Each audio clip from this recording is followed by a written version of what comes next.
Welcome back to మనం TV. నేను మీ పవన్ బేస్వాడ.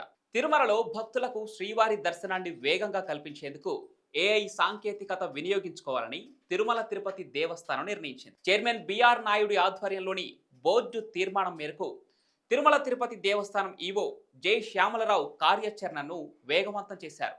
ఇందులో భాగంగా కంపార్ట్మెంట్లు, ఎంట్రీ, ఎగ్జిట్ మార్గాల మధ్య ఏఐ కెమెరాలు ఏర్పాటు చేయనున్నారు. క్యూ లైన్లోకి వస్తున్న సర్వదర్శనం, స్లాటెడ్, ప్రత్యేక ప్రవేశ దర్శనం భక్తులు, క్యూ లైన్లోకి అదనంగా వచ్చి కలుస్తున్న వారు, దర్శనం చేసుకుంటున్న భక్తుల వివరాలను ట్రాక్ చేయనున్నారు. తద్వారా భక్తులకు దర్శన సమయం ఖచ్చితంగా తెలుస్తోంది.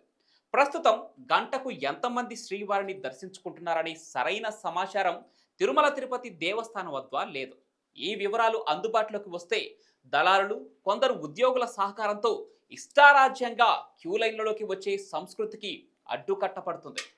జియో సంస్థ ఇప్పటికే ప్రయోగాత్మకంగా ఏఐ ఫేషియల్ రికగ్నిషన్ను వినియోగించి భక్తుల ముఖ చిత్రాలను నమోదు చేస్తోంది. ఇక పూర్తి స్థాయిలో ఏఐ సేవలను అందుబాటులోకి తీసుకురావడానికి టెండర్లు పిలిచారు. అందుకు 3-4 సంస్థలు ఆసక్తి చూపుతున్నాయని ఈవో శ్యామలరావు వెల్లడించారు.